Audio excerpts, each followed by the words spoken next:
So মানসিক অবস্থাটাকে আমরা strong কিভাবে করব, তাকে আরও ফ্লেক্সিবল কিভাবে করব, তাকে আমার ফেভারে কিভাবে আনব, তার জন্য আমাদের কয়েকটা মেথড আমাদের অ্যাপ্লাই করতে হবে। সো 1 নাম্বার মেথড হচ্ছে আমাদের অক্সিজেন বেশি পরিমাণ আমাদের বডিতে যেতে হবে, কারণ আমার বডিটা পুরোটাই অ্যালাইভ আছে, অ্যাক্টিভ আছে অক্সিজেনের পরিমাণের উপর, অক্সিজেন নেওয়া তার উপর।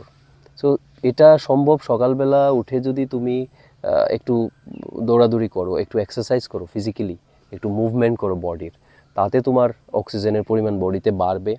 তারপর কয়েকটা আসন তুমি প্র্যাকটিস করো যেগুলো ইজি, লাইক সর্বাঙ্গাসন, হলাসন, পদ্মাসন, শীর্ষাসন বা বিভিন্ন রকমের পবন মুক্তাসন, দেয়ার আর সো মেনি। তো এগুলির মধ্যে তুমি 2টা 3টা কয়েকটা আসন তুমি প্র্যাকটিস করো। তারপর তুমি you do some breathing exercise, যেখানে তুমি প্রাণায়াম করতে পারো।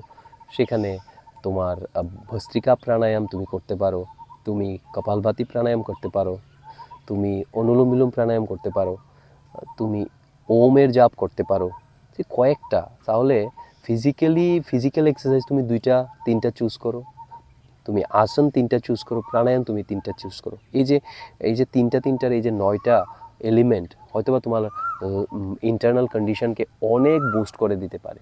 এটা আমার ব্যক্তিগত এক্সপিরিয়েন্স থেকে বলছি। এবং ইউ হ্যাভ টু নো, এর বাইরে আমাদের কোনো মেথড নেই। কারণ ফিজিক্যালি আমাদের অনেক কিছু করার থাকে ফিজিক্যাল ওয়ার্ল্ডে, এবং আমাদের লাগেও যে আমাদের ফিজিক্যাল দুনিয়াতে আমরা অনেক কিছু চেঞ্জ করে ফেলবো, কিন্তু তা করার জন্য যে তোমার মানসিক স্ট্রেংথটা লাগবে, তা না থাকলে তুমি ফিজিক্যাল ওয়ার্ল্ডে কোনো কিছু করতে পারবে না। অন্যরা করবে, তোমার সামনে করবে, তুমি দেখতে পাবে বিভিন্ন রকমের চেঞ্জেস। তুমি এখন দেখতে পাচ্ছ পৃথিবীতে এত ইনফ্রাস্ট্রাকচার, এত development, people are doing so many things, they are earning money, so many things. তো অন্যরা করছে মানে তুমি ইমিডিয়েটলি করতে পারবে তাও না, আবার অন্যরা অনেক কিছু করতে পারছে না সেটা তুমি করতে পারছো তাও সম্ভব। সো পুরোটা বিষয় ডিপেন্ড করছে তোমার মানসিক অবস্থার উপর। আর মানসিক অবস্থা ঠিক করতে হলে অন্য কোনো ফিজিক্যাল অ্যাক্টিভিটি তোমার করলেই মানসিক অবস্থা ঠিক হবে না। কারণ মানসিক অবস্থা, নিজের যে ভেতরের যে কন্ডিশন, ইন্টারনাল কন্ডিশন, তার স্ট্রেংথ বাড়ানো, তাকে ফ্লেক্সিবল করা, তাকে নিজের ফেভারে আনা, সেটা কোনো ফিজিক্যাল কন্ডিশন নয় যেটাকে তুমি বিভিন্ন প্যারামিটার চেঞ্জ করে দিলে, বিভিন্ন কিছু অ্যাপ্লাই করে দিলে, কোনো মেডিসিন নিয়ে নিলে নাথিং উইল ওয়ার্ক। কারণ সেটা ফিজিক্যাল নয়, তাকে কোয়ান্টিফাই করতে পারবে না, তাকে ফিজিক্যালি তাকে রিপ্রেজেন্ট করতে পারবে না, এক্সপিরিয়েন্স করতে পারবে না। You know that. লাইক হ্যাপিনেসটা কোনোভাবেই ফিজিক্যাল নয়। স্যাড হওয়া, এটাকে ডাইরেক্টলি টাচ করা যায় না। সেই যে এই যে এই যে একটা অবসাদে থাকা, এই যে একটা আনহ্যাপি থাকা, ডিপ্রেস থাকা, এটা একটা non physical state of mind. So এই যে স্টেট অফ মাইন্ডটি বিভিন্ন রকমের রিফ্লেকশন হচ্ছে, তা তাকে কন্ট্রোলে বা তাকে নিজের আয়ত্তে আনা, তাকে অলওয়েজ বুস্টেড রাখা, তাকে মোটিভেটেড রাখা, সেটা সম্ভব যখন আমি ডাইরেক্টলি নন ফিজিক্যাল স্পেসে কাজ করব। আর নন ফিজিক্যাল স্পেসে কাজ করার জন্য আমাদের পৃথিবীতে যেটা আবিষ্কার হয়েছে সেটা হচ্ছে ইয়োগা, প্রাণায়াম, মেডিটেশন, সেই পাথ।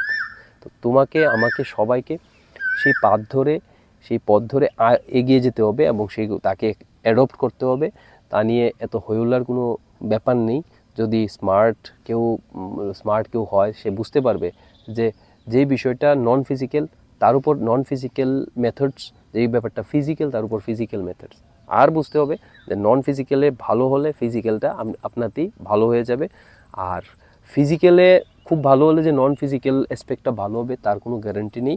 এটা আমরা বুঝতে পারছি, কারণ পৃথিবীতে অনেকেই ফিজিক্যালি ফিট, সব কিছু আছে তার লাইফে, তারপরেও সে ডিপ্রেস, তারপরেও সে হ্যাপি না। আবার অনেকে তুমি দেখতে পাবে যে তার লাইফে অনেক কিছু নেই, but he is very much happy, কারণ তার ইন্টারনাল কন্ডিশনটা ডিস্টর্টেড হয়নি, তার ফেভারে আছে। সো আমাদের বেসিক ব্যাপারটা, আমাদের মনের শক্তিকে বাড়াতে হবে, তার জন্য আমাদের যোগা, প্রাণায়াম, মেডিটেশন সেটা করতে হবে।